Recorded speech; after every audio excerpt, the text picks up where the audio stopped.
van a ser los exámenes que están ligados al tipo de tratamiento que se está indicando con el paciente. Y para eso tenemos que conocer por qué se producen estos trastornos.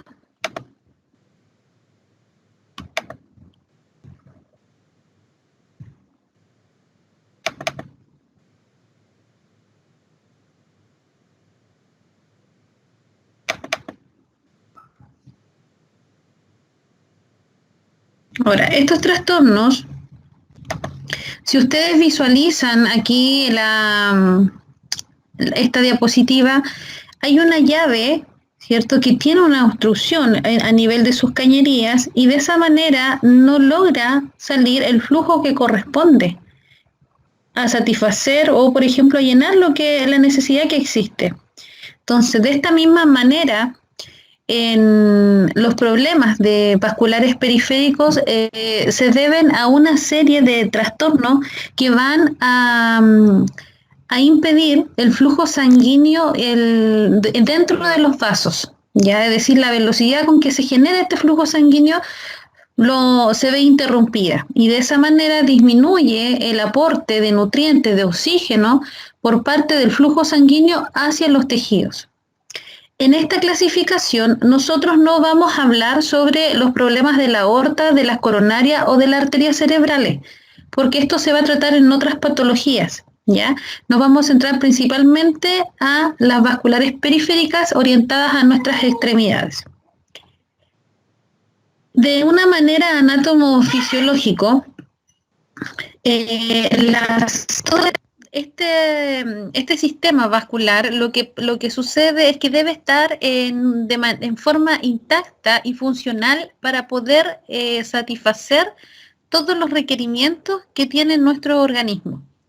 Es un circuito que es cerrado, presenta una circulación sistémica y una circulación pulmonar.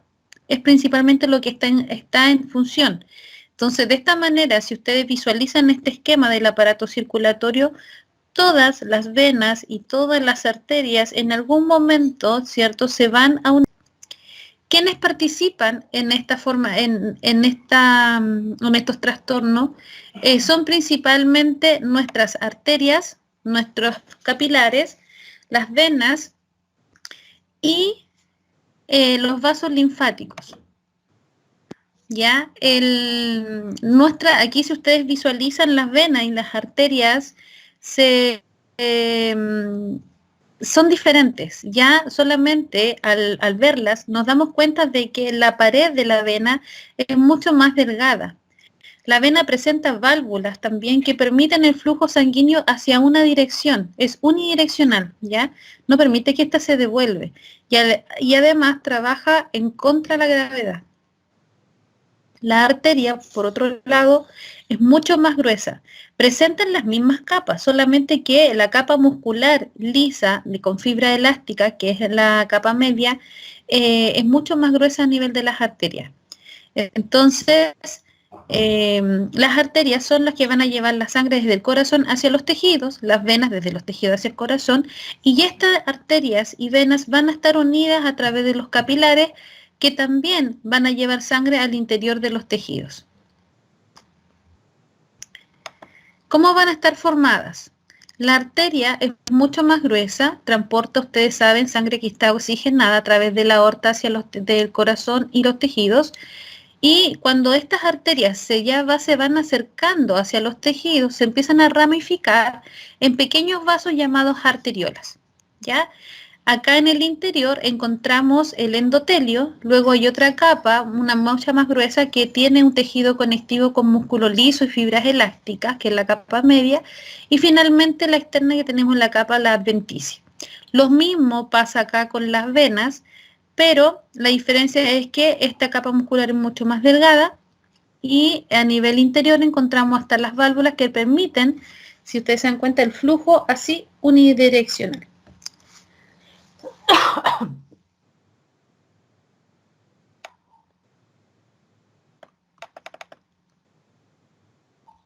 Voy a ver si alguien me ha dicho algo. Ya. Recuerden que me avisan, alguien prende el micrófono y me avisan cuando se va el audio. Ahora, ¿qué pasa? ¿Cómo es funcionamiento? Tenemos sangre oxigenada, sangre desoxigenada, de alguna forma se interrelacionan entre sí para entregar los desechos y los nutrientes, y también participa la linfa, que va a sacar componentes líquidos desde el intersticio hacia los tejidos, ¿ya?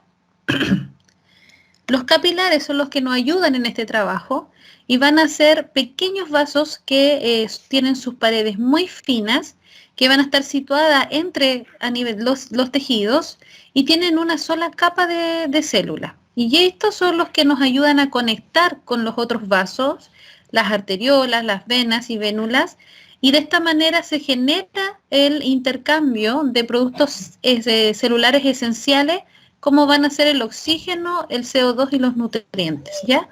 De esta manera se genera este intercambio. A nivel de las venas, ya se habló de que poseen paredes mucho más finas, ya transportan, ustedes saben, la sangre que está desoxigenada y lo van a llevar al corazón, en donde se va a producir este intercambio para luego derivar a todas las otras zonas del organismo con esta sangre oxigenada. Al igual que la arteria tiene 3 capas, pero hay muy poco músculo liso en su tejido conectivo, que es la capa media, y el hecho de que exista poco cantidad de músculo hace que sea más distendible y por lo tanto acumule grandes cantidades de sangre. Entonces hay una acumulación de líquido, por eso se empiezan a dilatar, las famosas varices. Entonces, a nivel del organismo vamos a encontrar diferentes venas y después nos vamos a dar cuenta que la linfa también forma un papel muy importante y que estos están justamente en lugares ubicados de manera específica que entran en contacto con estas venas. Entonces, ¿qué es lo que sucede? El sistema nervioso simpático lo que produce es una venoconstricción, y esto hace que a nivel de las venas se produzca una disminución del flujo sanguíneo y a la vez aumenta el volumen sanguíneo circulante. Entonces, estas válvulas permiten el paso unidireccional, pero lo hacen en contra de gravedad, y eso es lo que explica este esquema. Si se dan cuenta, estos vasos van a ser las venas. Cuando hay un aumento, ¿cierto? Tenemos el flujo y hay un estímulo en donde se va a producir esta venoconstricción. Miren acá el ensanchamiento que hay del diámetro del vaso. Hay un aumento. ¿Qué es lo que hace? Que el flujo no llega, disminuye. Y a la vez mantiene un aumento del volumen sanguíneo circulante, porque se devuelve, pues no puede pasar, por lo tanto aumenta. ¿Ya? Hay una mayor resistencia, por lo tanto, y esto también genera otros factores de riesgo en las personas. La linfa es la que va a estar desde los tejidos hacia la circulación venosa. Va a estar formado también por pequeños vasos finos que van a estar ubicados muy próximos a las venas del cuerpo. Y esto lo que hacen es que comienzan como capilares, drenan de los tejidos de la linfa y líquido tisular que contienen células, detritus celulares y proteínas. El líquido que ellos liberan es muy similar a la del plasma y se van a situar a este nivel a través de todas estas coberturas, como el timo, el ganglio linfático, y si esto lo llevamos a donde están pasando las venas, que era el que estaba arriba, se dan cuenta que van a coincidir muchos con estos puntos específicos. Entonces ellos entregan esta cantidad de líquido y lo hacen a través de estos cuerpos ovoides que van a ser los ganglios linfáticos antes de que ellos entren a la corriente sanguínea. Y este flujo va a drenar hacia los conductos torácicos y linfático derecho y de esa manera a la unión de la vena yugular interna y la vena subclavia. Pero ¿qué sucede en el organismo y por qué se producen estos trastornos? Siempre van a haber factores de riesgo que van a predisponer a la formación o a que se presenten estos trastornos vasculares. Y entre estos factores de riesgo nosotros vamos a tener propios por parte de las personas. Tenemos la obesidad, la hipertensión, la diabetes, la hiperlipidemia, el tabaco, la inactividad física, el estrés emocional y antecedentes familiares de enfermedad aterosclerótica.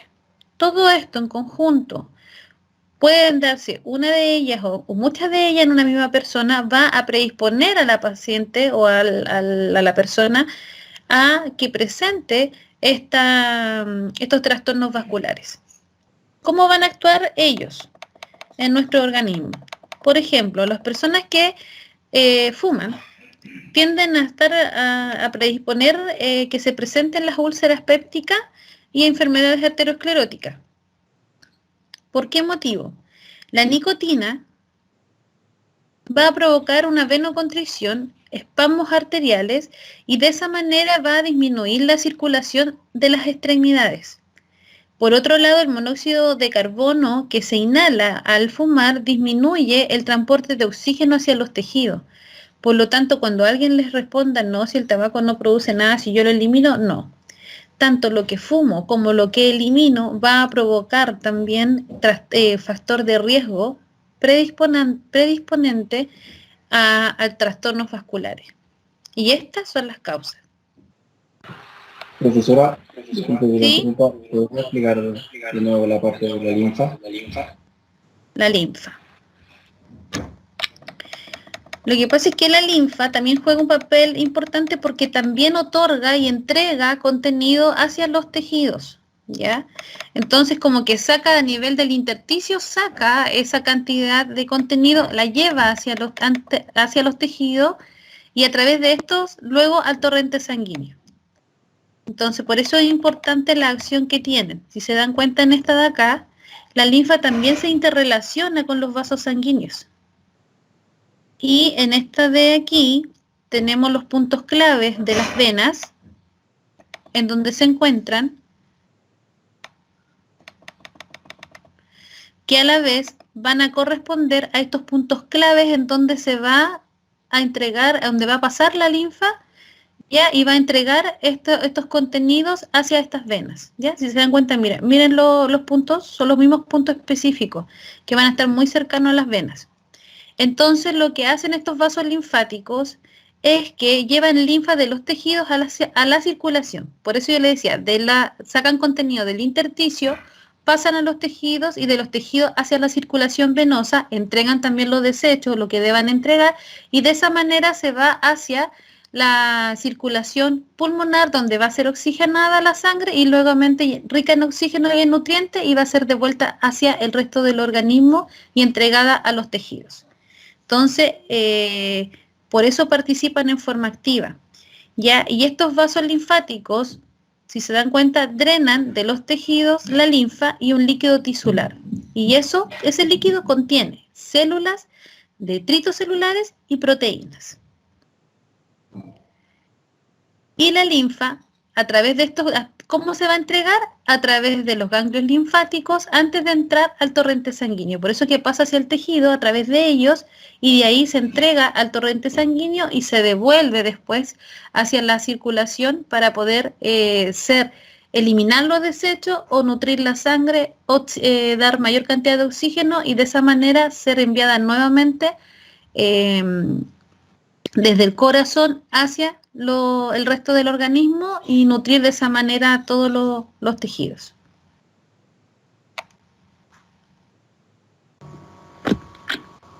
Profesora, Dígame.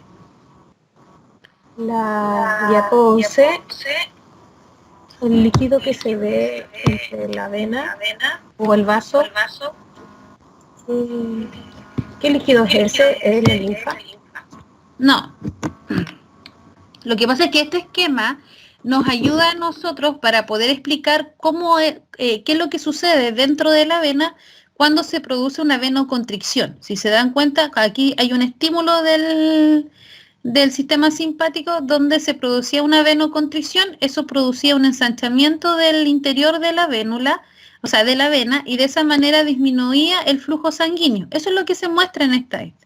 No se fijen en lo que pasó, sino que acá solamente vean lo que yo le digo que es una venoconstricción, y así se esquematiza qué es lo que sucede, que disminuye el flujo venoso y de esa manera se aumenta el flujo circundante, ¿ya? Porque se devuelve, no hay un paso. ¿Se entendió?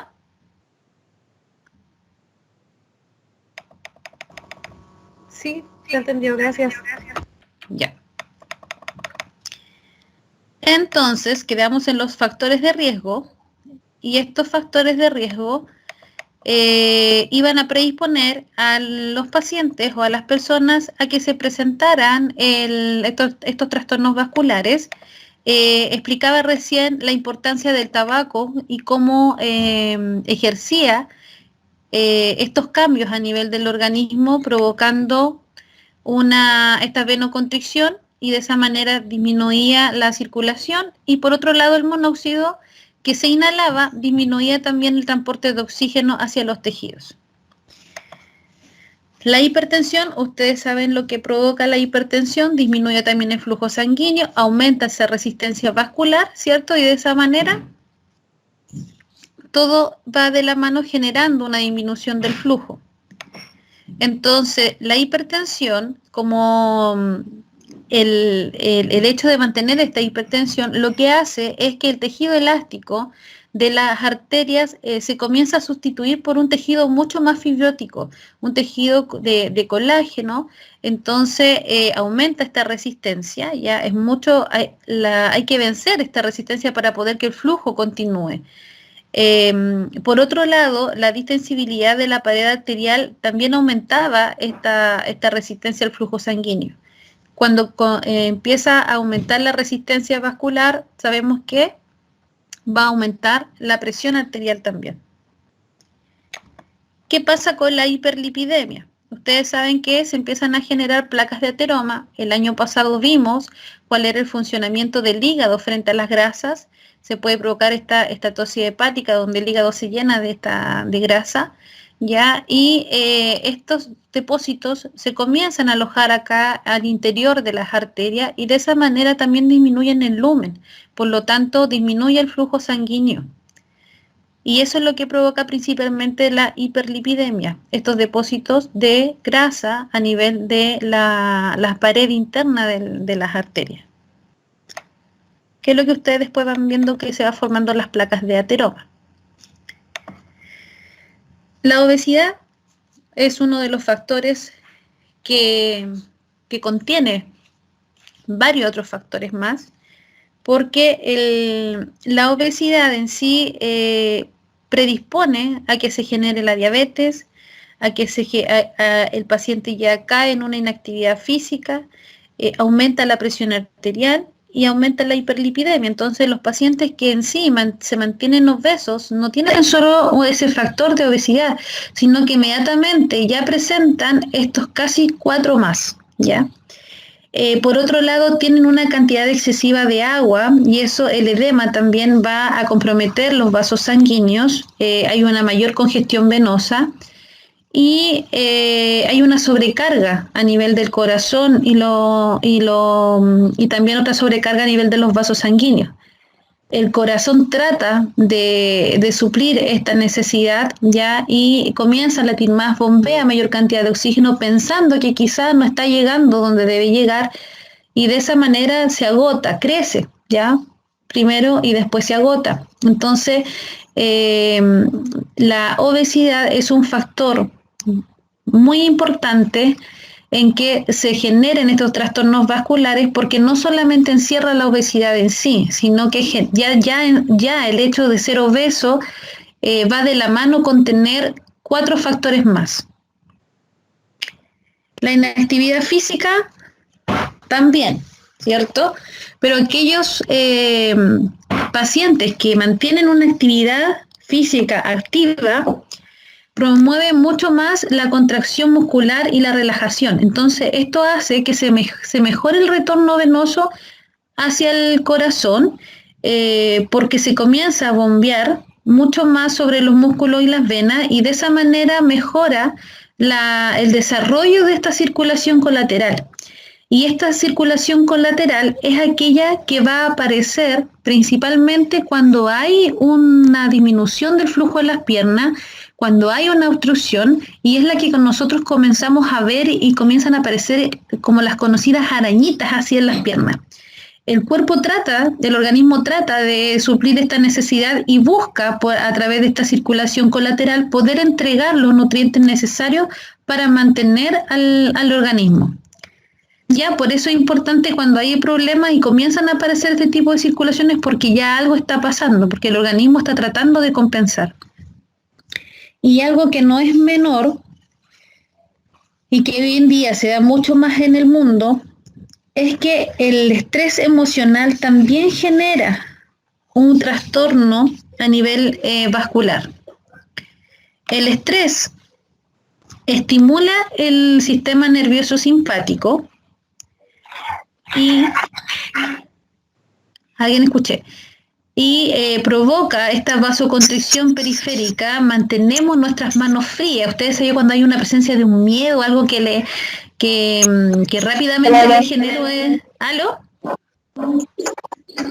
Algo que rápidamente le genera un estrés, va a provocar esta hipertensión mantenida, ¿ya? Y se manifiesta de esta forma. Voy a ver si alguien me ha dicho algo.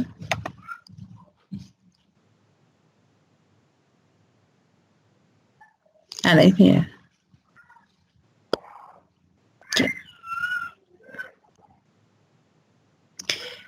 Por otro lado, la diabetes, ustedes saben todos los cambios que se generan en la diabetes producto de todo este trastorno metabólico, ¿ya? Y ya el metabolismo de la glucosa y de la grasa va a afectar a todo el proceso aterosclerótico.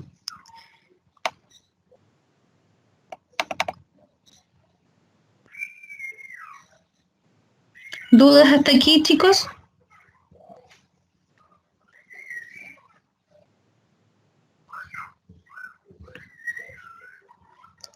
Ya, ¿todo ok? Ya. Entonces, una vez entendido el proceso y cuáles van a ser los factores de riesgo producto de estos trastornos, ya si se dan cuenta son muchas cosas que tienen que estar relacionadas con nuestro estilo de vida. Si nosotros cuidamos nuestro estilo de vida, ¿cierto? De alguna manera estos factores de riesgo quizás no se van a presentar, a no ser que tengamos alguna patología que sea heredada, ¿ya? Entonces, importante el autocuidado, muy importante en esta parte para evitar este tipo de trastornos. Entre los trastornos que se pueden presentar vamos a tener los arteriales y los venosos. Entre los arteriales vamos a ver qué es lo que sucede, ¿ya? Y cuáles van a ser aquellas alteraciones que se puedan presentar a nivel arterial, ¿ya?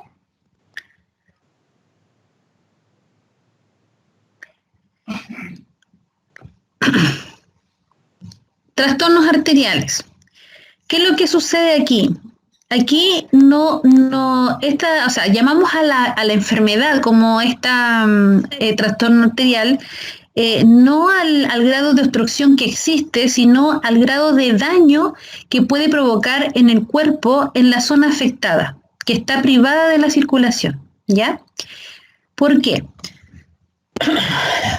Porque puede ser que exista una pequeña obstrucción a nivel de un miembro afectado, ya de una zona, pero todavía se mantiene esta entrega de flujo y por lo tanto hay una compensación y logra el tejido nutrirse. No se observa el daño, ¿ya? Entonces, pero ¿qué pasa cuando la obstrucción realmente es casi completa? Ahí se comienza a provocar un daño mayor a nivel de la extremidad porque no se está nutriendo la célula y esto ya comienza a provocarse y a transformarse en una isquemia. Eso es lo que a nosotros nos interesa en los trastornos arteriales. La enfermedad en sí no se evalúa de acuerdo al grado de obstrucción, sino que se va a evaluar de acuerdo al daño que provoca en la extremidad afectada. Y ahí es donde nosotros tenemos que entrar claramente como enfermeros a valorar de manera específica y focalizada el área que está en juego en el paciente. Ahora, ¿cuáles van a ser aquellos trastornos arteriales que podemos encontrar? Tenemos los aterosclerosis, la arteriosclerosis obliterante, el embolismo arterial, aneurisma de vasos sanguíneos de la extremidad inferior y fístulas arteriovenosas. Entre los signos y síntomas que podemos encontrar en cada una de ellas, vamos a tener en el arteriosclerosis, ustedes saben que es la formación de una placa de ateroma que va disminuyendo el flujo, el lumen, el diámetro de la arteria, pero permite, en cierto modo, un paso todavía del flujo del área, ¿ya?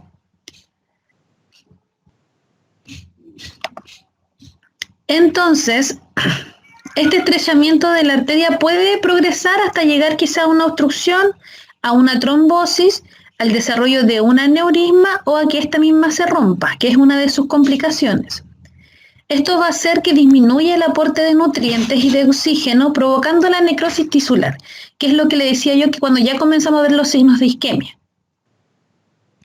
La aterosclerosis obliterante, hay un estrechamiento, ¿ya? Pero que es de una porción. Puede ser segmentado o puede ser una obstrucción de la pared íntima y media del vaso, es decir, pueden ser en ambas zonas, ¿ya? Es decir, para que lo podamos entender, se produce la placa de ateroma, ¿cierto? Pero se da en una porción, se da a nivel segmentado, que puede ser hacia los lados, ¿ya? Pero este estrechamiento, esta obstrucción puede darse de dos formas, que sea parcial o de manera completa, y va a afectar principalmente a la pared íntima y a la pared media del vaso. Se da principalmente en hombres más que en mujeres, ¿ya? Y principalmente la obliterante, la causa es por la obstrucción. Las extremidades inferiores son las que se dan con mayor frecuencia y comienza esta placa en la pared de la íntima causando esta oclusión que le dije que puede ser parcial o completa. Entonces, acá tenemos qué es lo que sucede. Se produce el estrechamiento, ¿ya? Y que este estrechamiento, si se dan cuenta, miren, acá tenemos la arteria, se saca una porción de esta arteria y es la que estamos proyectando en esta zona. Hay una disminución del flujo sanguíneo, se dan cuenta, por producto de esta placa de ateroma, que está en ambas porciones, bilateral. Entonces, al disminuir este flujo sanguíneo, ya el aporte que alcanza no es el mismo. Entonces, en forma gradual, se comienza a perder la elasticidad de este vaso sanguíneo, se comienza a debilitar estas paredes porque no tuvo nutrientes. Y eso ya predispone a que en algún momento esto se dilate formando un aneurisma. El enlentecimiento del flujo sanguíneo que está pasando por esta zona puede predisponer a la formación de trombos, ¿ya? Y esto es lo que sucede cuando se genera o se comienza a instalar una placa de ateroma. Tenemos varios riesgos. Los síntomas del que se van a presentar en los vasos van a aparecer cuando los nutrientes o el oxígeno ya no son capaces de circular, ya no son capaces de entregarse. Entonces ahí es cuando se comienzan a sentir los primeros síntomas porque no se está satisfaciendo la necesidad de ese tejido. Y a esto es cuando le llamamos claudicación intermitente, un dolor, un adormecimiento, una sensación de hormigueo que va y viene. Y esta claudicación, habitualmente, cuando estás en reposo, el paciente tiende a desaparecer. Entonces, en estados avanzados de los trastornos arteriales vamos a encontrar necrosis, ulceraciones o gangrenas, principalmente a nivel de los dedos y partes distales de los pies. El trastorno se va haciendo mucho más, el tejido en sí se va comprometiendo con el pasar del tiempo, pero siempre se manifiesta de una manera de distal a proximal. Siempre vamos a encontrar las lesiones hacia los dedos en primera instancia y de ahí hacia arriba, ¿ya? ¿Por qué? Porque los primeros vasos son los que se afectan, los vasos más pequeños. Entonces, cuando hay una disminución del flujo sanguíneo, producto de esta obstrucción parcial o total, los primeros vasos son los que se van a ver afectados, los vasos más pequeños que están a niveles distal. Por ese motivo, la manifestación de los signos también se presenta de la misma forma, desde distal hacia proximal. En la claudicación intermitente, lo vamos a explicar con este esquema. Si se dan cuenta, cuando está en reposo, ¿cierto? Mantenemos un flujo sanguíneo normal que va, entrega los nutrientes hacia los tejidos y luego se devuelve a través del retorno venoso. Cuando entramos en una actividad, hay una deambulación prolongada, ¿qué sucede? Que el flujo sanguíneo trata de ir, pero debido a esta obstrucción no se logra este retorno y se mantienen los desechos en una zona, no se está nutriendo este tejido. Y de esa manera, cuando entramos nuevamente en un reposo, mejora el retorno en reposo y de esa manera tenemos una recuperación de este flujo sanguíneo. Y esto es lo que sucede cuando nosotros estamos por periodos prolongados sentados en una silla. Cuando ustedes están activamente poniendo atención en clase y están siempre en la misma posición, hay un estímulo que comienza a aparecer y ustedes se comienzan a mover, ¿cierto? Se van de un lado hacia el otro, porque ya el cuerpo sensa de que no está llegando el flujo producto de una presión mantenida en una zona X, y de esa manera estimula que uno se mueva. ¿Para qué? Para que comience a recuperar este flujo sanguíneo, se comienza a recuperar y de una manera ese tejido que está mandando estas señales recupere el flujo sanguíneo.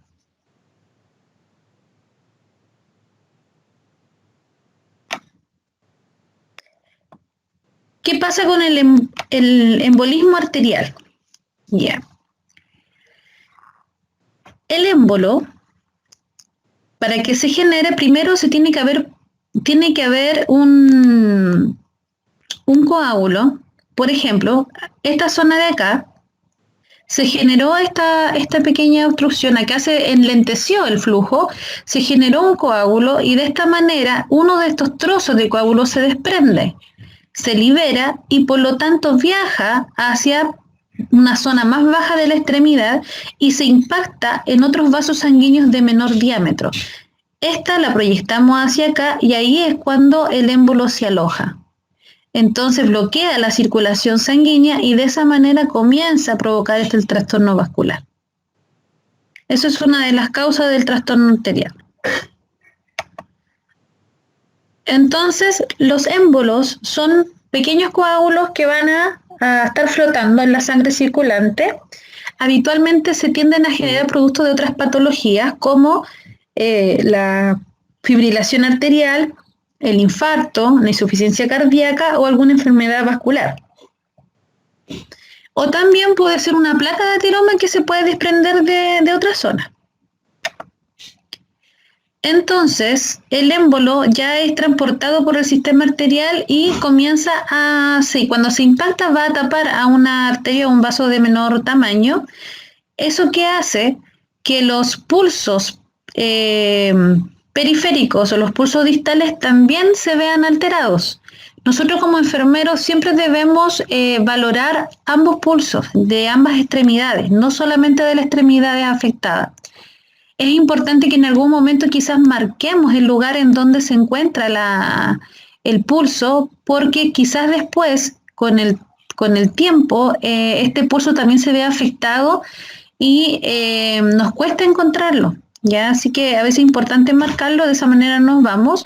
Y también la fuerza que tiene el pulso tenemos que valorar, porque puede ser que en un momento el pulso estaba muy fuerte, pero cuando yo fui y reevalué al paciente, el pulso ya no era el mismo, ¿ya? La fuerza no era el mismo. Entonces, eso tiene que quedar registrado, que al momento X se reevalúa pulsos distales y pulso pedio se encuentra disminuido o imperceptible, ¿ya? Y el signo de shock que vamos a encontrar en el paciente ya va a ser cuando hay una oclusión completa, severa de la arteria y que es de una arteria de mayor lumen, porque de esa manera se produce una isquemia de proceso muy, muy rápido y hay que actuar en las primeras horas para que el miembro afectado no tenga que ser amputado. ¿Qué podemos encontrar? Las arterias también, el hecho de que se va dañando las paredes y que no estén llegando la cantidad de flujo, se comienza a debilitar. Y esto hace, al debilitarse, que quizás se forme un aneurisma, que es este saco que ustedes observan acá, principalmente producto de la capa media, que ya se empieza a debilitar en la otra a nivel de la pared. Entonces, en esta zona también el hecho de que no hay un flujo constante de la velocidad de sangre forma también a que se puedan presentar trombos, ¿ya? Y émbolos que van a viajar, entrar en contacto nuevamente con la circulación, van a viajar y se pueden impactar en cualquier otro vaso de mayor calibre.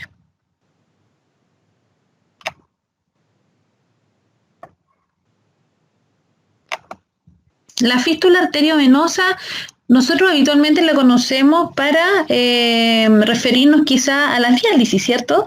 Pero lo que se hace en una fístula es una comunicación anormal entre una vena y una arteria. Y esto puede ser por diversas causas, por un traumatismo o por una anomalía congénita, ya que se hace una especie de puente en donde se conecta una con otra. Esto también puede ser una alteración.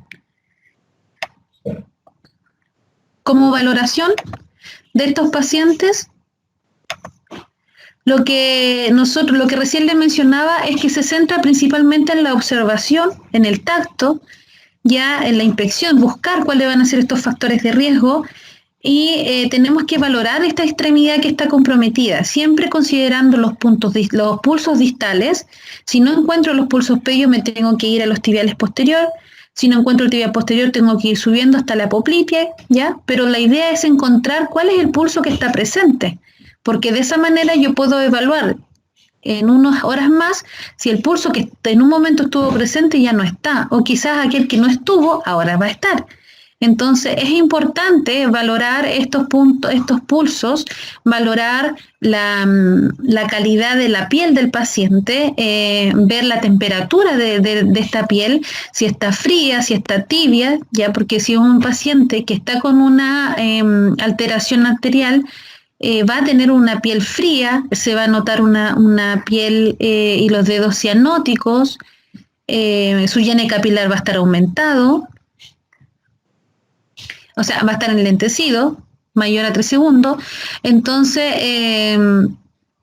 eso es lo que nosotros tenemos que ir evaluando. Ver la presencia de lesiones, dolor a la palpación, la sensibilidad, cómo está. Y tenemos que hacer una entrevista con el paciente para que nos entregue la mayor cantidad de información posible, detectando aquellos factores de riesgo que puedan estar presentes. Datos subjetivos, como recién mencionaba, la entrevista, el paciente nos va a decir, ¿sabe qué? Esto fue de forma lenta o rápidamente se instauró. La piel yo la noté en un momento así casi que estaba morada, le va a decir, ¿ya? Muy fría, yo por más que me ponga calceta no me abrigo nunca los pies. Entonces eso ya van a ser signos de que algo está pasando. La calidad del dolor, por ejemplo, si el dolor puede ser instaurarse, puede referir que el dolor se va a instaurar siempre que él hace ejercicio o siempre que camina, pero que cuando él descansa ya no le aparece más el dolor. Entonces ahí ya podemos estarlo asemejando con una claudicación intermitente. La temperatura, saber los factores de riesgo, si el paciente ha estado bajo algún estrés emocional, si ha estado constantemente fumando, cuánto ha sido la cajetilla, de cuántos cigarros al día, desde hace cuántos años, cuáles son aquellas medidas que él ha visto y que le han ayudado para aliviar su dolor, ¿ya? Buscar todos estos factores de riesgo. Y del punto de vista objetivo, nosotros vamos a tener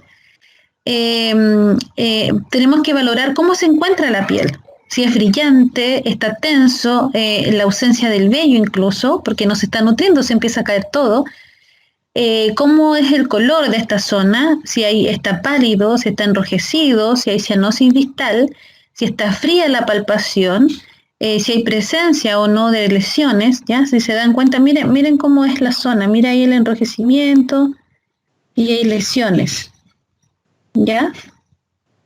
Cómo se palpa el pulso, esos anillos se dan cuenta que no está en esos anillos, porque igual que uno no trabaja con joyas. Y acá tenemos una zona mucho más marmórea, por decirlo así, o sea, da a entender que acá hay una zona más violácea.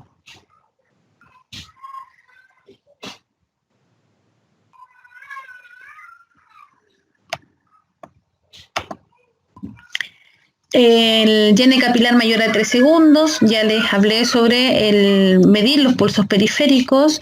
Acá hay algo que habla sobre las presencias de soplo audible o murmullo palpable sobre la arteria. Cuando esto en algún momento se presenta o escuchen de que algún médico lo evaluó, vayan y ustedes también háganlo, ¿ya? Porque yo creo que con una vez que ustedes logren evaluar esto, nunca más se les va a olvidar en la vida. Yo al menos con todos los años que llevo nunca he podido ver esto, la presencia de soplo hacia abajo. Yo creo que con una ecodoppler quizás la podemos escuchar, pero no así solito. ¿Ya? La simetría de extremidades, la sensibilidad del el hormigueo, la eficacia también de la medicación que tenga el paciente. Voy a ver si hay dudas. Déjeme ver acá.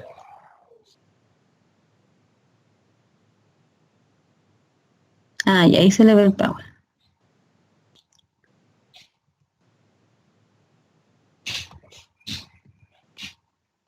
La Camila, profesora, ¿el aneurisma al momento de debilitarse se puede romper, generar hemorragia y esto genera el trombo que causa la obstrucción?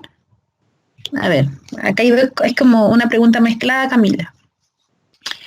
El aneurisma sí puede debilitarse, o sea, el aneurisma es producto del debilitamiento de la pared, ¿ya? Porque como no está nutrido, ¿cierto? Hay una zona, hay un ateroma que lo está evitando que haya este flujo, entonces se va a debilitar esa pared y esto va a provocar que en algún momento el flujo busca salida por hacia el otro lado y ahí va a generar este saco de aneurisma.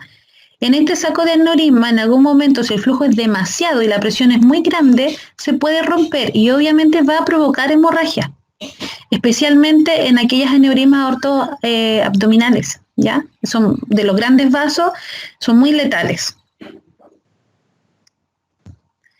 Espérame. Y dice, y esto en general, el trombo que causa la obstrucción. Claro, el hecho de que en ese saco del aneurisma, ya donde está el aneurisma, no hay un flujo constante, va a provocar que disminuya esta velocidad del flujo sanguíneo y de esa manera se empiezan a presentar trombos, que en algún momento se van a devolver a la circulación sanguínea y de esa manera se van a provocar quizá la obstrucción, ya, de algunas otras zonas.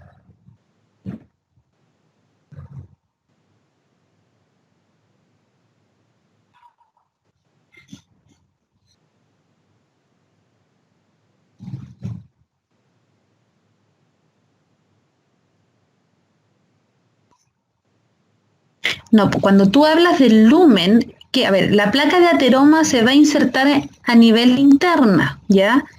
¿Qué pasa? Que donde se va almacenando y se va almacenando más contenido de esta placa de ateroma, va a disminuir el lumen del vaso. Pero lo que ya está afectando es a la capa. ¿Se entendió ahora?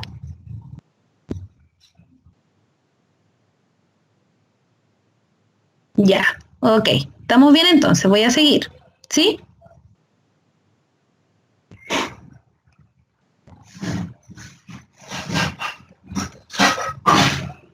Ya, voy a seguir. Diagnóstico.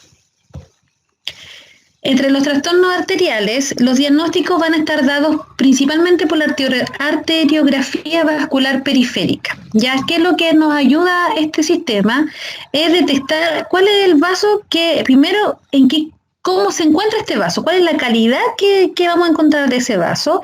Segundo, nos ayuda a valorar el flujo que tiene ese vaso y a la vez identificar la obstrucción. Por ejemplo, si se dan cuenta, ahí muestra el dedito, ¿ya? Este es el vaso que está alterado, porque si dan cuenta, miren acá el flujo, cuando se llena la arteria, miren lo que hace al momento de bombear, miren todo lo que llena, ¿ya? Entonces, si se dan cuenta, hay una obstrucción porque de aquí hacia abajo no hay nada. Entonces, ¿qué pasó? La obstrucción se generó a ese nivel, ¿ya? Entonces, eso nos ayuda a la arteriografía porque nos ayuda a detectar cuál es el vaso que está lesionado, cuál es la calidad, porque de repente puede ser que es un gran vaso y es una porción y acá vemos un pequeño hilito de sangre que se ve hacia abajo. Eso quiere decir que la obstrucción era parcial, pero en este caso hay una obstrucción total porque no hay nada que se vea hacia abajo que siga llegando a un poco de flujo, ¿ya? Entonces para eso nos ayuda a identificar la calidad en la que se encuentra el vaso. Los otros objetivos van dirigidos principalmente a la educación que nosotros debemos brindarle al paciente, ya el que él entienda por qué es importante que él participe en todas las actividades que debe ejercer para el tratamiento. Por ejemplo, el reposo. Es muy importante el reposo en estos pacientes, no pueden seguir caminando, el deambular, o sea, el no hacer el reposo también puede generar que alguno de los trombos rápidamente se desprenda y viaje. Por otro lado, el objetivo va a ir dirigido a disminuir el dolor de estos pacientes. Cuando hay un trastorno arterial de las extremidades, la sensibilidad es muy alta en el sentido de que cualquier cosa le provoca dolor. Por lo tanto, usamos siempre los alzarropas, ¿ya? Para que ni siquiera el roce de las sábanas pueda estar en contacto con la extremidad del paciente. Escala de EVA, importante ahí. Y lo otro es que él aprenda a describir y a conocer su extremidad. ¿En qué sentido? Que si él observa que hay una lesión, si él observa que hay una pequeña herida, si él observa un cambio de coloración, los signos de infección que pueda presentar inmediatamente acuda a un recinto, ¿ya? Y a la vez comprenda cuáles son las medidas de prevención que él debe realizar, él o ella. Por otro lado, que entienda que los factores de riesgo que están presentes también pueden cambiar. Entonces es importante que entienda lo del autocuidado. De esa manera va a mejorar la circulación y el tratamiento, ¿ya? Porque la idea es que se recupere de manera pronta. Que describa y respete el régimen terapéutico y a la vez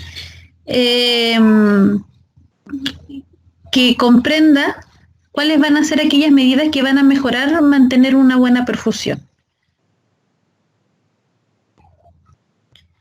El logro de que esto se genere no solamente va a ser parte de los medicamentos, sino también de la cirugía, cuando hablamos de algo mucho más crónico, más severos, ¿ya?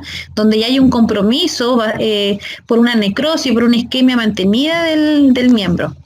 Entre los medicamentos vamos a tener los vasodilatadores, ¿ya? En caso de que presenten espasmos, como la enfermedad de Raynaud, donde se generan estos espasmos en forma involuntaria.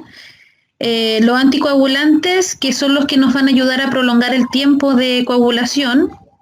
Esto evitan de esa manera de que el coágulo se siga formando y a la vez va a inhibir la formación de estos a través de los anticoagulantes como la heparina o la warfarina, y algunos fibrinolíticos, que estos ya nos ayudan a disolver en forma rápida el trombo, más aún cuando el miembro que está comprometido se ve realmente con un daño más severo. Por otro lado, las cirugías se realizan siempre cuando la enfermedad arterial ya está mucho más avanzada, vemos cambios isquémicos en la piel, hay zonas de necrosis que ya no se van a recuperar y además el dolor por parte del paciente es severo. ¿Qué cirugías podemos ver? Los puentes y reconstrucción arterial, que en la reconstrucción arterial lo que se hace es sacar esta zona que está afectada, este pedazo o porción de la arteria que está afectada, y habitualmente la zona dadora es la zona aorto femoral o femoropoplitea. De ahí generalmente se saca para la parte que se necesita. La embolectomía, ustedes saben que es sacar, extirpar el coágulo, ¿cierto? Ideal es que esta embolectomía se realice en las primeras horas y va a depender, si fue eficaz o no, va a depender siempre del tiempo en que el miembro afectado estuvo expuesto a esta obstrucción del flujo sanguíneo. La angioplastía transluminal, tenemos la extirpación del aneurisma o el clipaje de estas, y la amputación, que esto ojalá nunca lleguemos nosotros, por eso es importante que como enfermeros veamos, valoremos constantemente y reevaluemos al paciente para que cualquier pesquisa sea inmediatamente informada. La precaución, la hemorragia, estos son pacientes que están sometidos a anticoagulantes, por lo tanto tenemos que enseñarles que tienen que afeitarse con mucha precaución. Los cepillos dentales también puede tener alguna hemorragia a nivel oral, que maneje una tarjeta de identificación con el medicamento que está tomando, con la dosis que está tomando. Es importante que acuda a los controles de los exámenes del tratamiento con anticoagulante y sobre todo que no los deje de tomar. Como enfermeros, por lo tanto, nuestros cuidados van dirigidos a controlar el horario, del color, de temperatura, de piel de estos pacientes, evaluación constante de los pulsos distales. En caso de que haya injertos de estos pacientes, valorar la zona dadora, ¿cierto? La cirugía en sí, para evaluar los sitios donde están los puntos, que no haya signo de infección, valorar la sensibilidad y el movimiento por parte del paciente, inmediatamente registrar en caso de que haya una ausencia repentina de los pulsos distales, marcarlos, ¿ves? Ahí está lo que le había dicho yo, o aprender a usar a veces un Doppler en la eco, nos ayuda bastante a encontrar los pulsos o las venas, las arterias, cuando no logramos palpar. Hoy en día incluso existen estas cosas que nos ayudan a poner vías periféricas en los pacientes cuando están muy edematosos. Hay que hacer un control del edema, de la circunferencia quizá del diámetro de la extremidad cuando hay edema, las fobias cuando son positivas, a ver si hay 2 o 3 cruces de edema.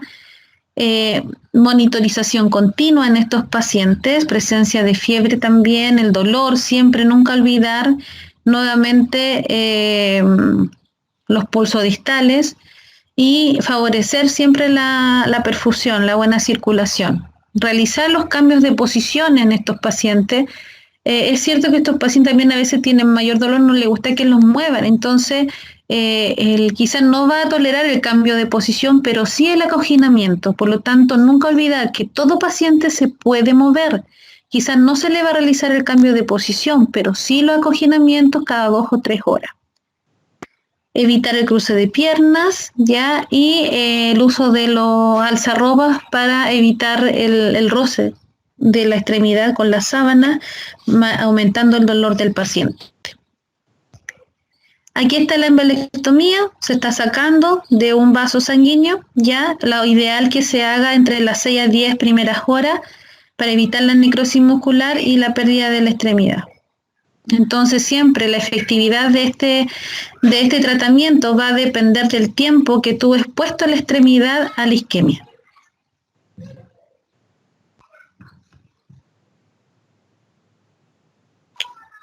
¿Dudas hasta aquí?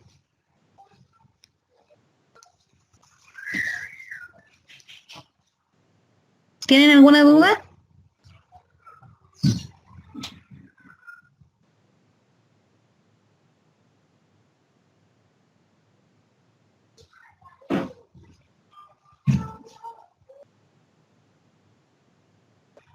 Ya.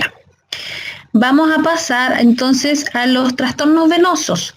En los trastornos venosos estamos dirigidos principalmente al trastorno de la trombosis venosa profunda. se van a dar cuenta en forma inmediata la diferencia que existe entre los trastornos arteriales con los trastornos venosos, ¿ya? La forma de evaluar al paciente siempre va dirigida a la observación, a la palpación, ¿cierto?, de las extremidades del paciente, pero hay cambios y diferencias que son muy notorias entre uno y otro, ¿ya? Y eso nos ayuda a deducir, apenas vemos a un paciente que está con un trastorno, a decir, no, está cursando con un trastorno arterial o no tiene una trombosis venosa, ¿ya? Y eso lo van a ver ahora en las imágenes.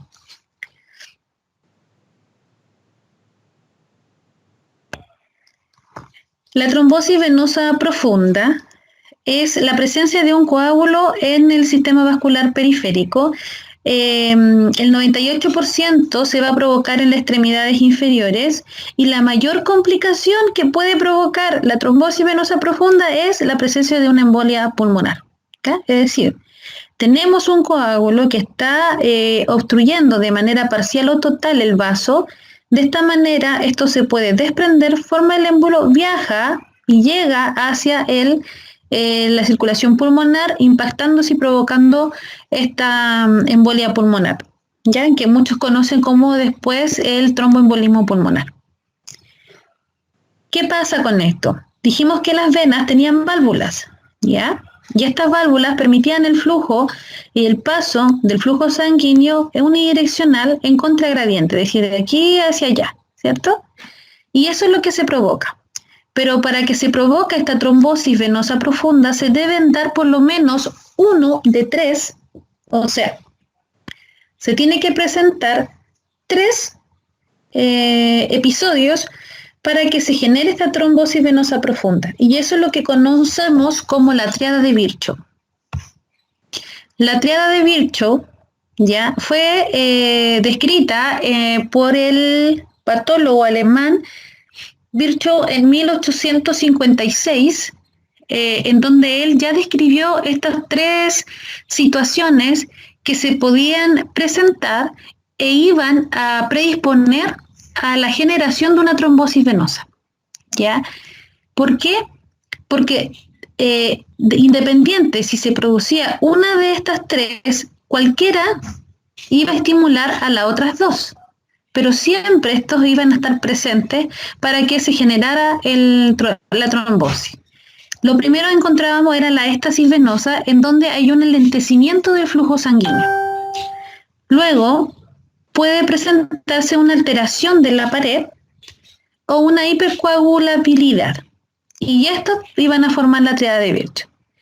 Esta éstasis venosa se podía presentar en reposo, en cirugías prolongadas, en presencia de una anestesia general, que a veces duran horas la anestesia, en deshidratación, ya en inmovilidad con yeso, por ejemplo, en viajes largos, incluso en avión o en auto.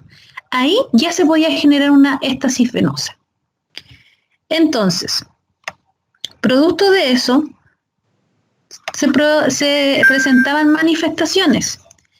Y entre esas se dan cuenta la diferencia de pierna que existe aquí. Hablamos sobre el edema. Aumento de la temperatura. En la arterial habitualmente era la piel fría. Y la piel además que ustedes veían que no, estaba como casi, era enflaquecida la zona. Dolor a la palpación, mientras que el arterial era un dolor que es permanente, persiste constantemente. Tenemos el signo de Omans, que el signo de Oman es cuando se realiza esta dorsiflexión, ya se produce un dolor a este nivel de la pantorrilla. Y eso ya significaba que había un factor predisponente de una trombosis. El dímero D iba a estar positivo, producto de esta degradación de fibrina, y si se realizaba un Doppler venoso ya iba a mostrar alteraciones. El tratamiento de la trombosis venosa va principalmente igual al reposo. Eso va a disminuir el riesgo de que se generen los émbolos. El hecho de elevar las piernas o elevar también los pies en la cama va a aumentar el retorno venoso.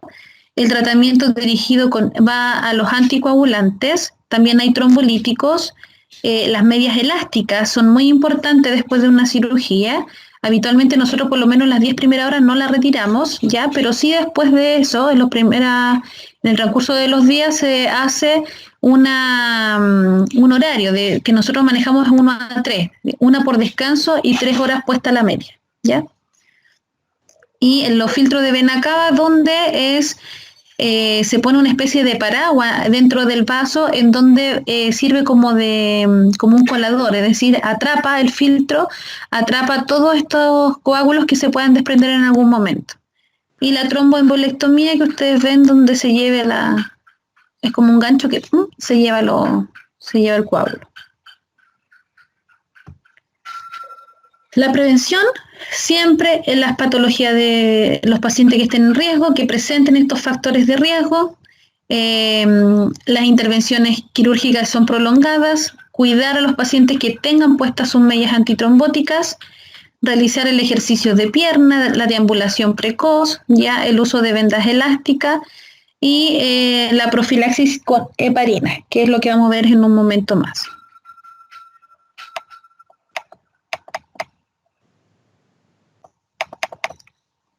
En el tratamiento vamos a dirigir nuestros cuidados los anticoagulantes, por eso era importante el control y el que el paciente comprendiera el acudir a sus controles de exámenes, al tener anotado en su libretita cuál es la dosis, porque estos coagulantes orales, los anticoagulantes orales, se controlan. Entonces, dependiendo del resultado del examen, se va a indicar la dosis que debe tomar.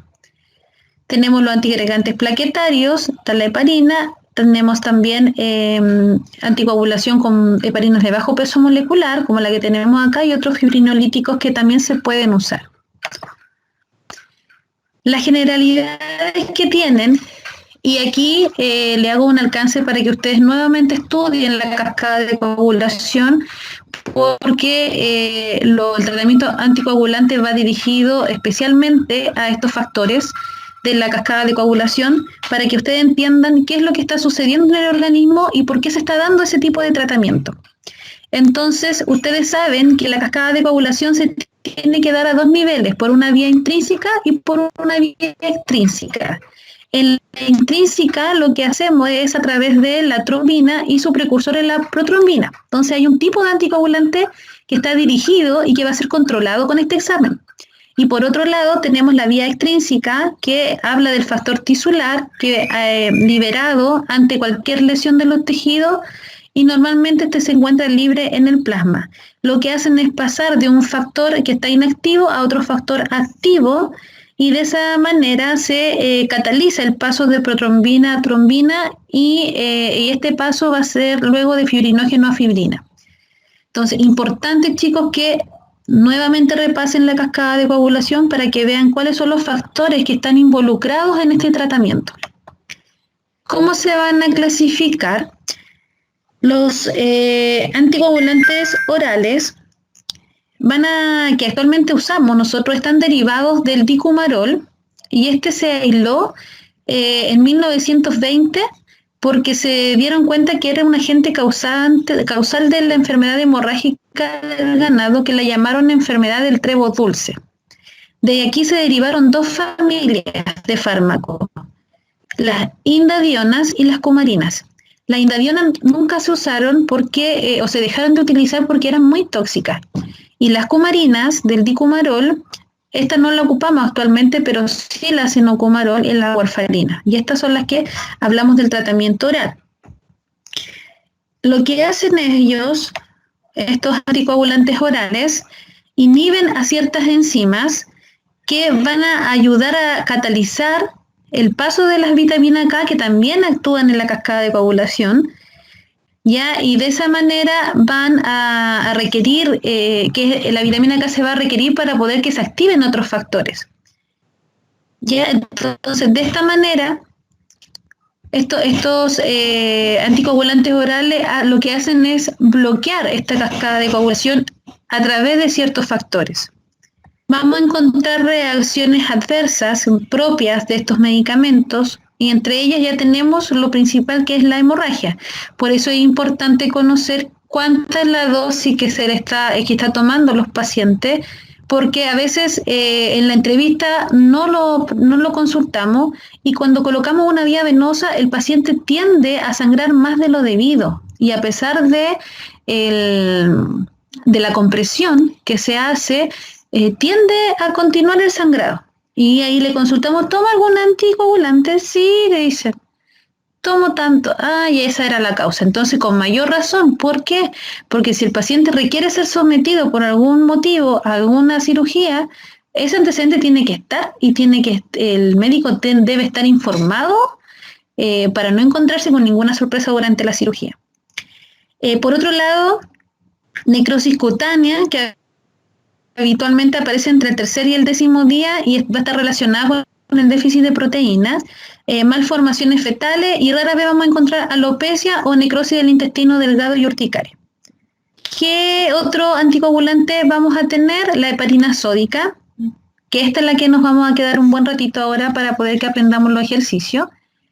Lo que hace, es un factor de la antitrombina 3, se puede administrar por vía subcutánea o intravenosa, y cómo se presenta es en un frasco ampolla que contiene 5 ml y dentro de su frasco en total contiene 25.000 unidades de heparina. Se controla a través del TTPK. El horario en que uno puede tomar va a depender de la clínica del paciente, porque a veces requiere de mayor controles mucho más periódicos que cada 6 horas, ¿ya? Pero habitualmente es cada 6, ¿ya? Pero eso no quita que pueda ser menos. Y el antídoto es la protrombina. Entonces se controla a través del TTPK, ¿ya? Este es un tubo celeste que contiene citrato de sodio. Acá este tubo tiene 2.7, ¿ya? Pero dependiendo de la institución y de la compra de tubos que se haya realizado, siempre hay que leer cuánto es el llenado, porque este llenado puede variar. ¿Y cómo la preparamos? Tenemos un frasco de heparina, se diluye en 250 cc de suero fisiológico al 0,9%. Tenemos que tener una jeringa de 5 cc, una bajada de suero y la bomba de infusión, que está acá. ¿Cómo realizamos el cálculo de la velocidad? Por ejemplo, si tenemos que preparar un frasco de heparina sódica de 250 cc en suero fisiológico, tenemos que programar 800 unidades hora. Eso es lo que nos están pidiendo. Por lo tanto, yo sé que tengo 25.000 unidades en 250 cc y quiero saber cuántos ml estarían pasando para cumplir con 800 unidades hora. Es decir, ¿a cuánto ml están pasando 800 unidades? Entonces, si yo multiplico 800 por 250 y lo divido por 25.000, el resultado van a ser 8 ml hora. Es decir, en 8 ml están pasando 800 unidades hora. ¿Se entendió? ¿Se entiende el cálculo? Sí, profe. Ya. Otra forma de poder administrar la heparina es subcutánea. Entonces no tenemos que olvidar que un frasco ampolla contiene 25.000 unidades y que cada ml, y que este frasco tiene 5 ml. Ya, entonces, ya mostré cómo se hacía y ahora quiero que ustedes calculen y lo vamos a ver acá, ¿ya?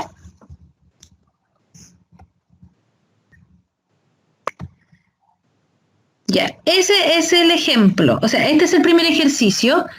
Tenemos una dilución de un frasco de heparina en 250 ml de suero fisiológico pasando a 12 ml hora. ¿Cuántas unidades internacionales hora se está infundiendo? Y el otro ejercicio dice, administrar 5.000 unidades de heparina sódica por vía subcutánea. ¿Cuántos ml son? Ya, hagan ese ejercicio y lo revisamos.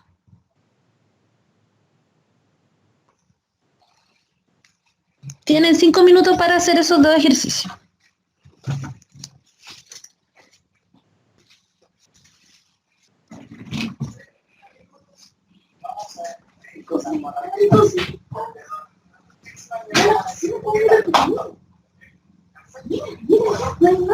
¿Qué tengo que ver yo? Yo ocupé esto, ¿no? Y eso.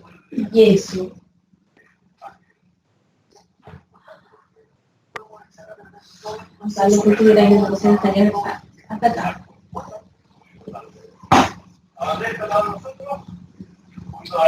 ¿Le pasamos por qué no?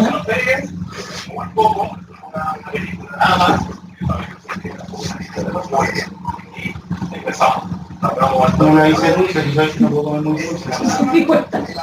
Pero con el azúcar todavía.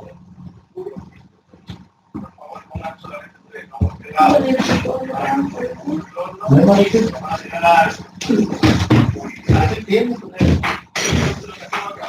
No. ¿Terminaste? No. Pero si yo solo sé que...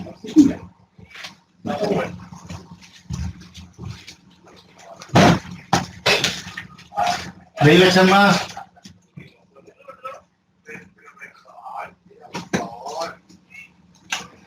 No se nota nada, eso no mira. Nada se nota. Es bien. Y ese no va a poder.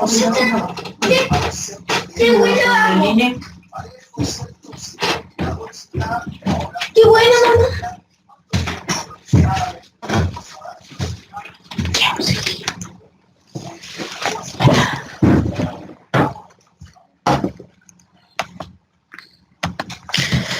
¿Ya alguien lo terminó?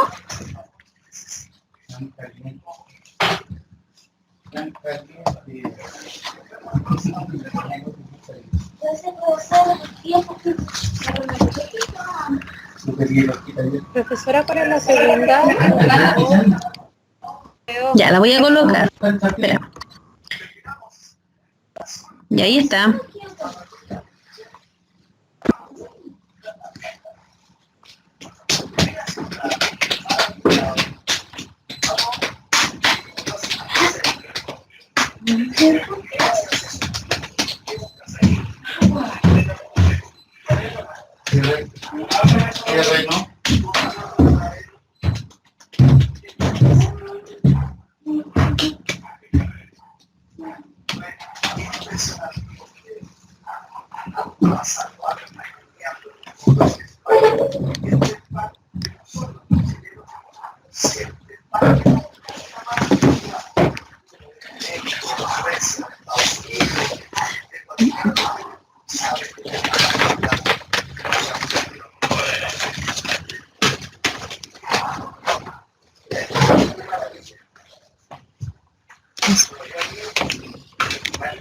¿Terminaron el ejercicio?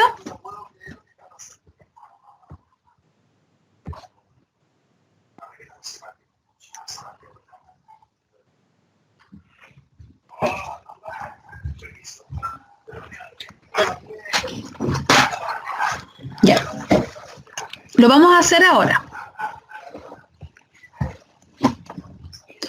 Dice, tenemos una dilución de un frasco de heparina en 250 cc de suelo fisiológico pasando a 12 ml/hora. ¿Cuántas unidades internacionales hora se está infundiendo? Nos vamos a ir aquí. Entonces, ¿qué dice? Céntrense solo en esta parte, ¿ya? Porque ahí voy a ir haciendo el ejercicio. Dice que tengo un frasco de 25.000 en 250 y lo que me están pidiendo es a cuánto ml hora están pasando 1.200 unidades. ¿Cierto? Vamos a ver. No, al revés. Están pasando a 12 ml hora. Entonces, esto se va. Y acá. El X cambia. ¿Por qué? Porque va en el lado de los cc. 12 cc. Quieren saber cuánto están pasando. Entonces aquí está mi X. Y yo quiero saber cuántas unidades están pasando en 12 cc. Entonces lo que hago es 25.000 multiplicar por 12 y lo divido en 250. Y eso da 1.200 unidades. 1.200 unidades. ¿Ya? Esa es la lógica que se debe ir realizando. Ahora, el segundo dice, administrar 5.000 unidades de heparina sódica por vía subcutánea. ¿Cuántos ml son?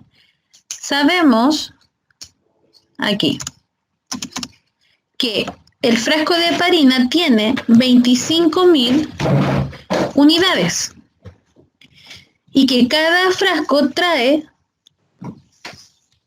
5 ml. Por lo tanto, por cada ml voy a tener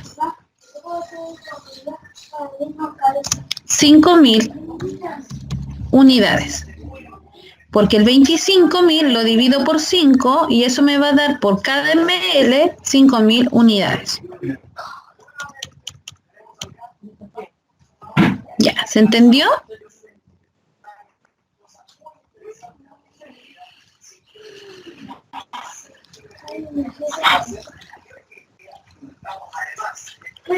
¿Sí? Ya. Entonces, ahora lo van a hacer ustedes. Ya, la civil, ¿qué parte te necesitas ver? Ah, ya, con mi audífono. Ya, pero ¿en qué parte quedaste?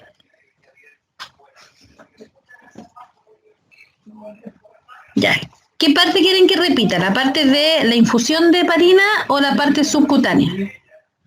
El ejercicio 2, ¿ya? De ambos, ya, y la subcutánea. Ya, vamos a empezar de nuevo. El primer ejercicio dice que necesita saber cuántas unidades está pasando en 12 ml hora, ¿cierto? Entonces, como estoy aquí, dice 25.000 unidades, 25.000 unidades están en 250 cc. Y lo que me pregunta es, ¿cuántas unidades, es decir, aquí está mi X, porque no sé cuántas unidades están pasando en 12 cc? Entonces, despejo y multiplico 25.000, lo multiplico por 12 y lo divido por 250. Y eso me da como resultado 1.200 unidades. Ahí, para que no se me vayan a enredar. 1.200 unidades. 12 cc. Eso es lo que hay. ¿Se entendió esa parte ahora?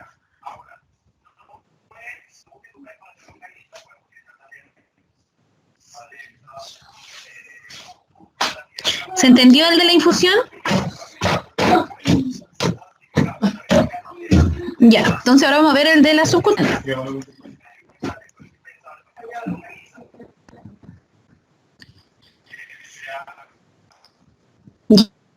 Heparina sódica por vía subcutánea.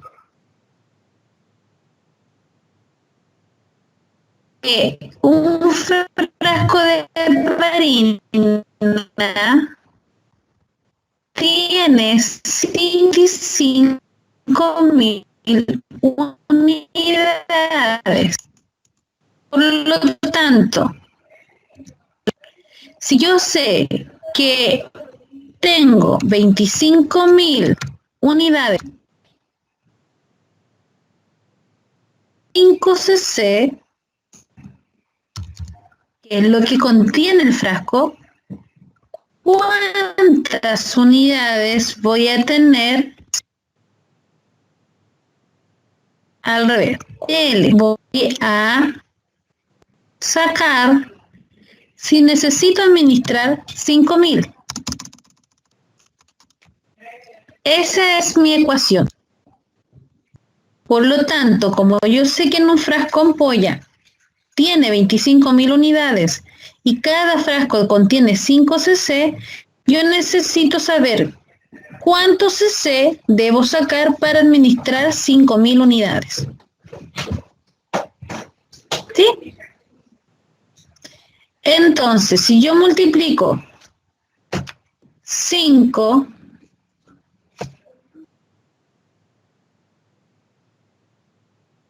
25 lo divido 5.000 por 5 me da 25.000 y eso lo divido por 25.000 me da como resultado un CC.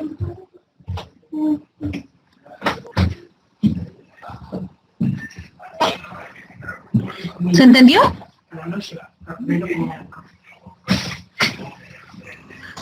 Sí se entendió.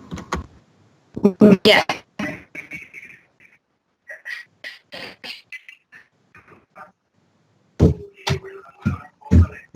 Un poquito más complicados.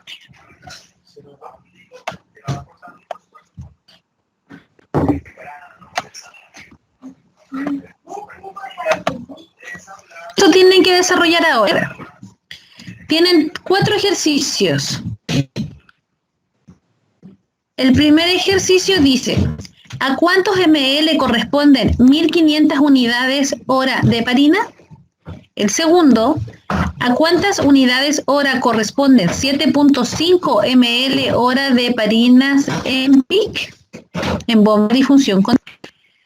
Si usted tiene pasando por 800 unidades hora de heparina en bomba de infusión y debe aumentarlo a 1.200 unidades hora, ¿a cuántos ml hora lo deja? Si usted tiene 1.800 unidades hora de heparina y el médico lo disminuye a 6 cc hora, ¿a cuántas unidades los deja? Ya. Hagan ese ejercicio, esos 4. Tienen 10 minutos, hasta las 18:34.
Yo no tengo nada de proyecto. Mamá, esto quiera.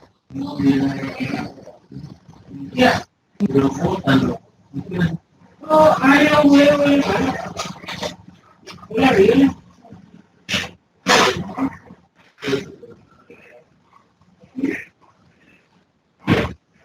Cada rato se lleva por hacer doblas de la cocina de la cocina. Lavar, usted pone la casa mucho de niños. Podemos guardar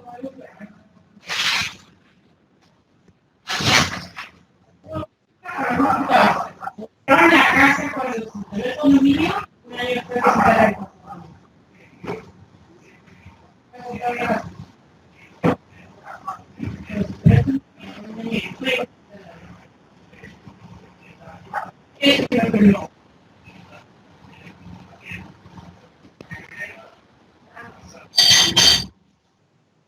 no sé cuándo.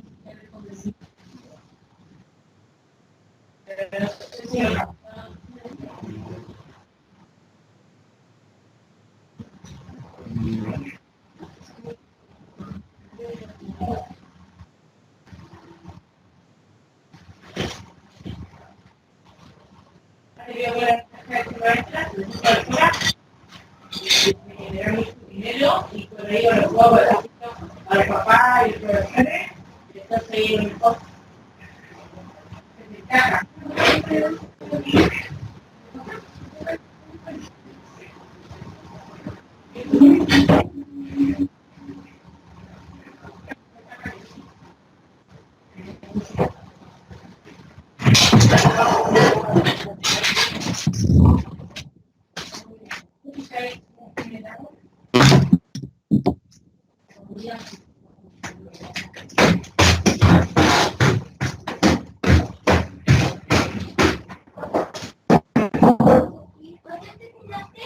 No, ¿aprendiste a hacer el nudo?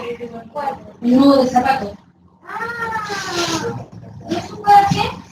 Tienes que aprenderlo. Porque tengo que grabarte. ¿Te lo aprendiste o no? Ya, aprende. Apréndetelo. A ver, muéstralo a mí.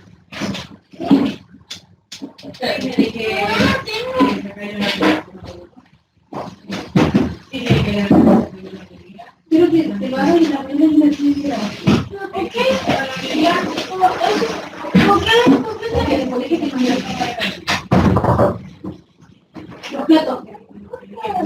Necesito que lo grabes y con tu celular grabes que no grabamos. Borra tu nombre de video. Necesito que lo grabes y no mates. Y entonces los platos que tienen derecho. Es un negativo que sale de la mano.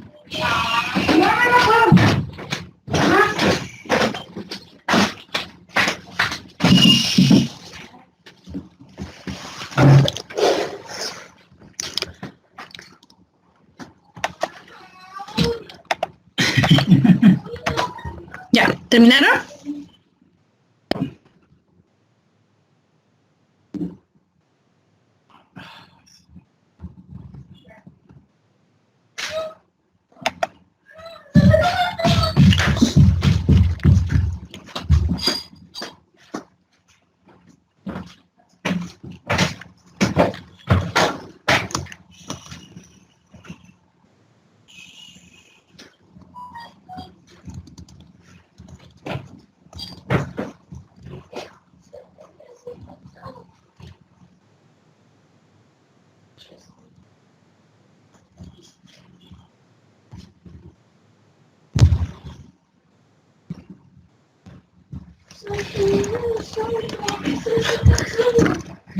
Dice, o sea, no dice que está en big, pero ya le está diciendo que son unidades hora.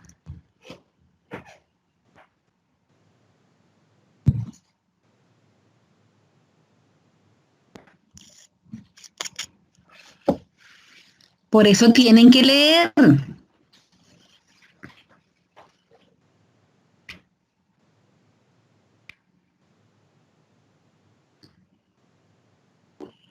Ya, empezamos a revisar. Al tiro coloco el ejercicio.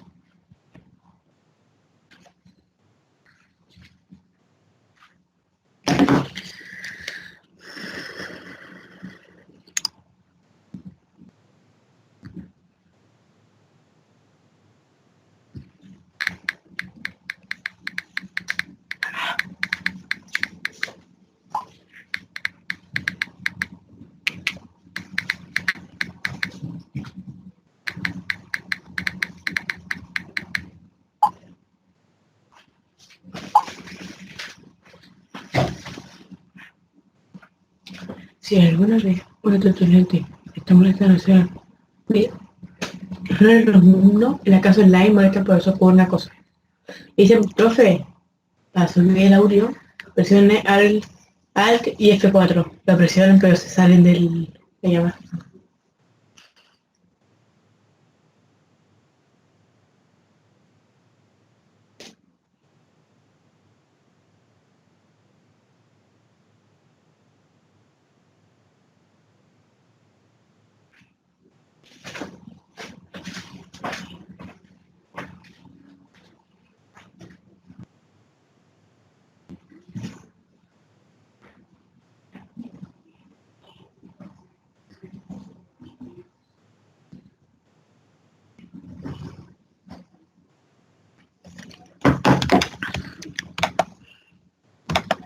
Ya, ahora sí.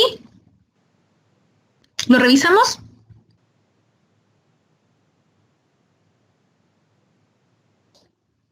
Ya. Primer ejercicio. Vayan, para que me vayan siguiendo. Dice, ¿a cuántos ml corresponde? A ver si lo puedo hacer acá, a ver. ¿A cuántos ml corresponden 1500 unidades hora de heparina?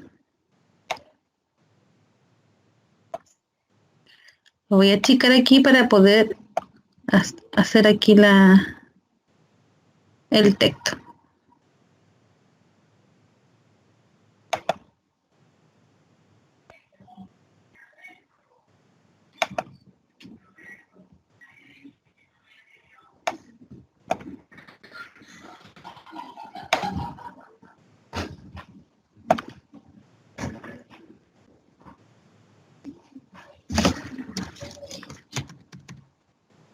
Ya, entonces dice, ¿a cuánto ml corresponden 1500 unidades horas de heparina? Si nosotros tenemos 25.000 unidades en un suero fisiológico de 250 cc y dice, ¿a cuántos ml corresponde 1500 unidades hora? ¿En dónde yo tengo las unidades? Acá abajo. Entonces, ¿a cuántas ml? Por lo tanto, los 1500 unidades van abajo de las unidades. Y lo que yo quiero saber es cuántos ml están pasando, a cuántos ml están pasando 1500 unidades hora. Lo primero que se hace es los 1500 cc los multiplico por 250 y los divido por 25.000. Y eso da un total de 15 cc.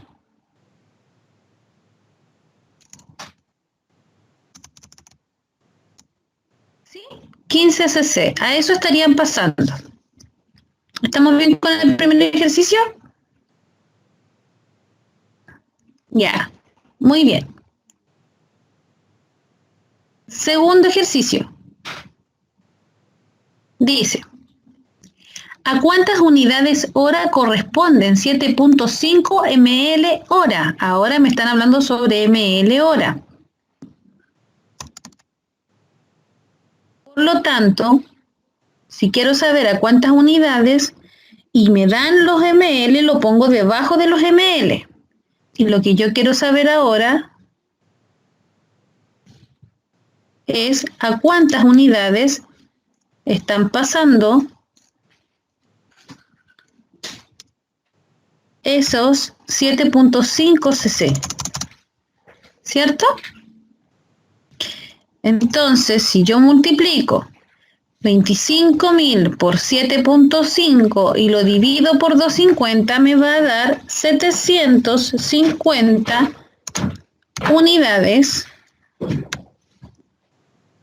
hora.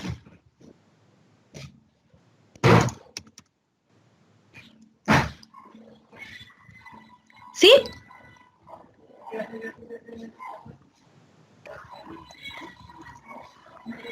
¿Les dio? Ya, muy bien. Tercer ejercicio. Dice, si usted tiene pasando 800 unidades hora de heparina en bomba de difusión y debe aumentarlo a 1200 unidades hora, ¿a cuántos ml lo deja? Aprendan a ver los distractores. Este es un distractor, porque la única pregunta que está acá abajo. Dice, debe aumentarlo a 1200 unidades hora. Entonces, me están dando las unidades, 1200, y quieren saber a cuántos ml los voy a dejar. Por lo tanto, mi incógnita va debajo de los cc. ¿Y cuánto me va a dar eso? Eso me va a dar los ml hora.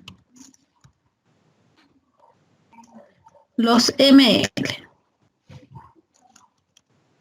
Entonces, multiplico 1200 por 250 y lo divido por 25.000. Entonces, eso me va a dar 12 ml. ¿A cuánto ml tengo que dejarlos para que pasen 1200 unidades hora? A 12 ml. ¿Lo hicieron? Profe, ¿Sí? profe, yo lo hice de una forma distinta ¿Cómo lo y me hice? salió el mismo resultado de 12 ml en el tercer ejercicio. Por ¿Cómo lo ejemplo, hice? yo lo hice con 800 primero. Por ejemplo, ya 200, o sea, los 25.000 es a 250 y 800.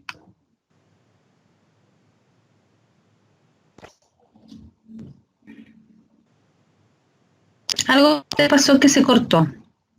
Pero entiendo lo que hiciste. Tú lo calculaste primero con 800 y después lo hiciste con la diferencia, ¿o no?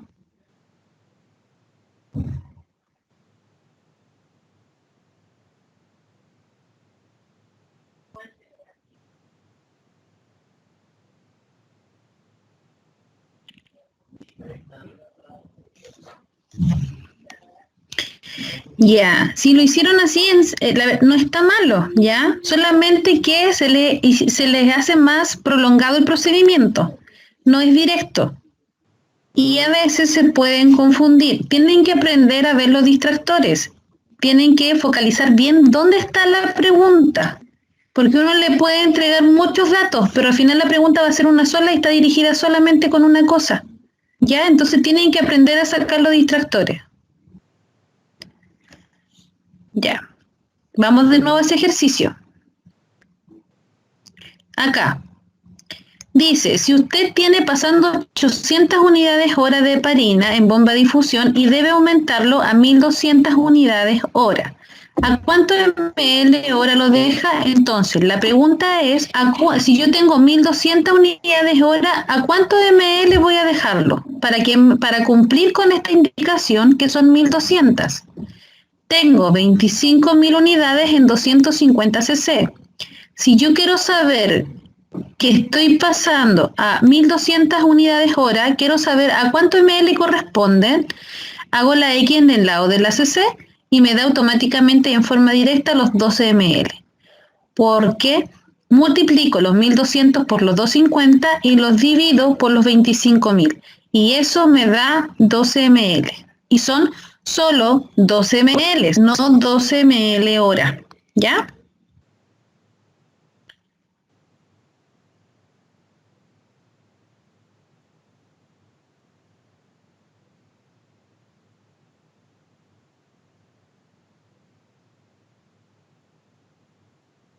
O sea, si da 12 ml hora. Muy bien, sí, tienen toda la razón.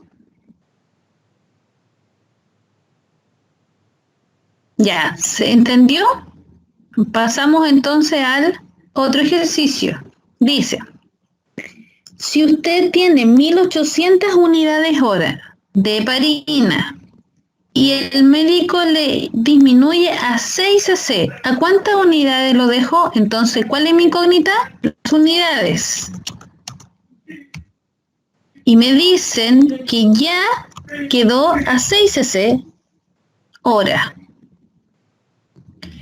Entonces, yo tengo que despejar y multiplico 25.000 por 6 y lo divido por 250 y eso me va a dar las unidades que serían 600 unidades hora.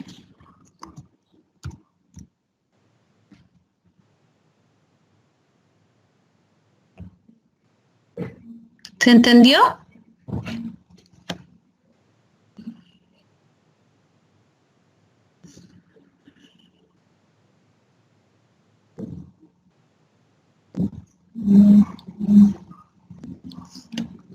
Ya. El último. La civil. A ver.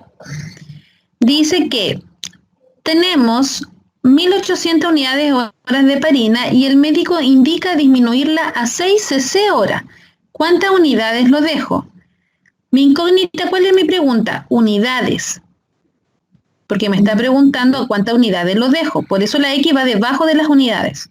Y lo que yo sé es que quiere que lo deje a 6 cc hora. Entonces 6 en el lugar de los cc. Si multiplico el 6 por 25 y lo divido por 250, eso me va a dar 600 unidades hora. Por lo tanto, en 6 cc hora están pasando 600 unidades. ¿Ahora sí?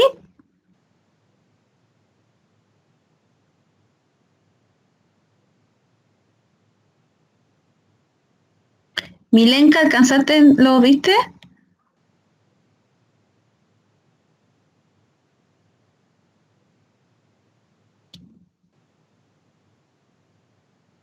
Ya, vamos a revisar de nuevo el número 2.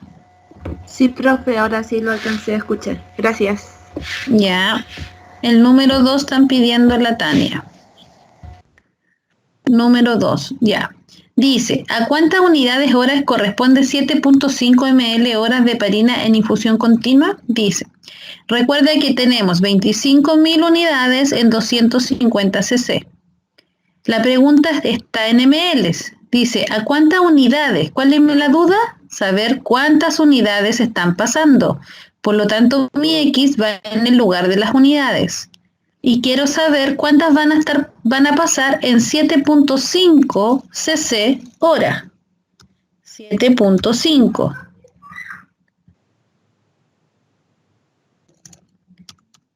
Entonces, si multiplico 25.000 por 7.5 ml y lo divido por 250, eso me va a dar 750 unidades hora. ¿Ahora sí, Tania?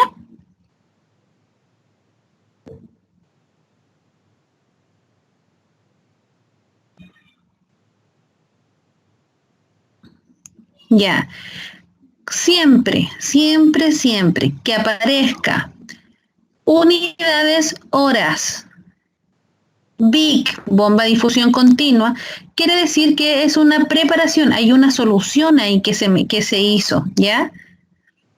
Cuando hablen subcutánea, o a cuántos ml debe administrar, o en subcutánea le tienen que decir la vía de administración, ¿ya? Y no le van a hablar de ml hora, ni unidades hora, ¿ya? Eso hace la diferencia.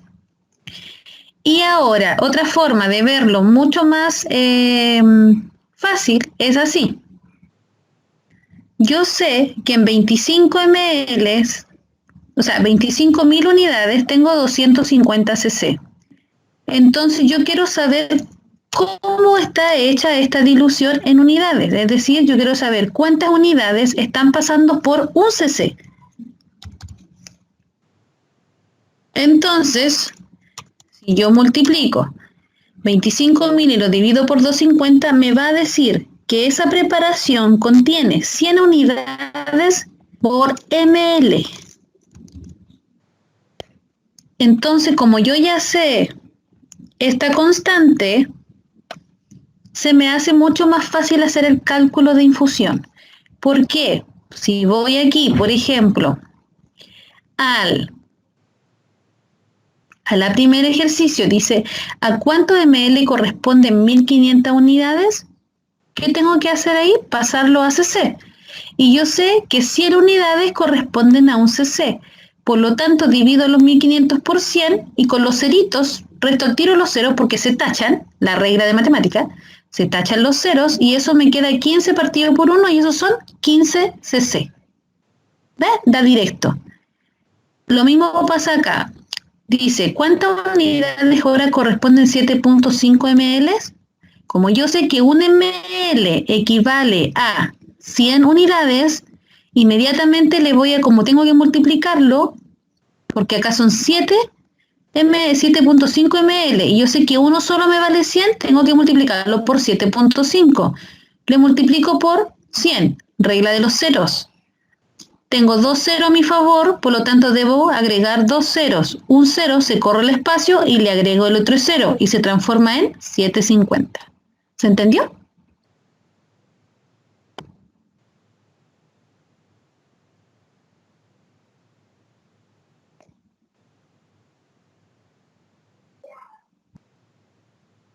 ¿Entendieron esa otra forma? Ya, esa es una forma rápida, ya que usamos habitualmente nosotros en clínica. ¿Por qué? Porque a veces no tenemos ahí estando haciendo los cálculos de manera cruzada. Entonces, en forma rápida, nosotros sabemos siempre cuál es la similitud, la igualdad, de que un cc es igual a 100 unidades. Entonces, donde nosotros pasemos y en el momento en que estemos en la clínica, vemos una bomba que me dice que está a 8 cc, yo inmediatamente sé que un cc equivale a 100, por lo tanto le agrego los 2 ceros y son 800. Y le contesto en forma rápida al médico, son 800 unidades de hora las que están pasando. ¿Ya? Esa es la forma de trabajar. Uno debe buscar una forma en donde se haga mucho más rápido el cálculo. Eso no quita que ustedes tengan que hacerlo con la regla de 3 simple, porque la idea es que se vayan ejercitando con el cálculo. Pero después, a medida que van aprendiendo y se hacen más familiar con las concentraciones, ustedes se van a dar cuenta que si se saben las igualdades de las dosis, rápidamente pueden sacar la dosis que está pasando solamente al mirar la bomba. ¿Ya? Ya, chicos. Espero que hayan entendido todo. Ya terminamos. La clase nos quedó justita, así que aquí ya estamos terminando esta clase. ¿Alguna duda? Durante el día de mañana o pasado voy a estar subiendo esta clase, el paper y a la vez la videoconferencia. ¿Ya? Porque tengo que esperar para que se me habilite y quede esta video para poder yo mandarla al aula. ¿Ya? ¿Todo bien entonces?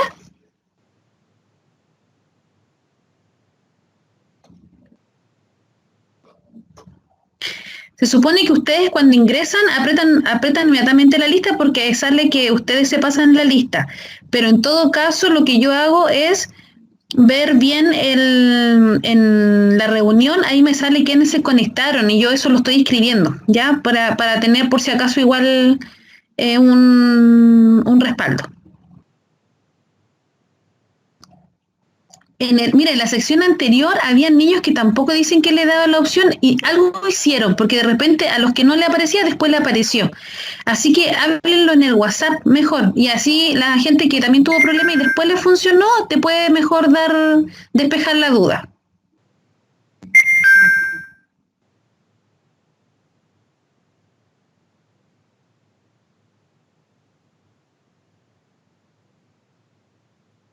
Ya, entonces pregúntense en el WhatsApp cómo lo hacen los demás, ¿ya? Porque ellos recién, esa solución dieron, por lo menos yo vi a los chicos en la sección 1 y le dieron las indicaciones a otra compañera y después pudo. Pero igual yo paso a la asistencia, así que no se preocupen por eso. Ya, chicos, yo creo que me parece que la próxima semana les toca con Natalia, ¿ya? Así que ahí lo va a estar viendo Natalia. Lo que sí quizás voy a mandar un caso clínico para que lo desarrollen durante la semana, ya, y ahí lo vemos después en la próxima clase, pero yo les voy a avisar de todo cuando suba, ¿ya? Que estén bien, descansen, hagan cálculos de parina, no se olviden, ya. Más ejercicios, sí, busquen, ¿no? Pero pueden sacar en todo caso y se van viendo las conversiones. Ya, cuídense, que estén bien. Chao.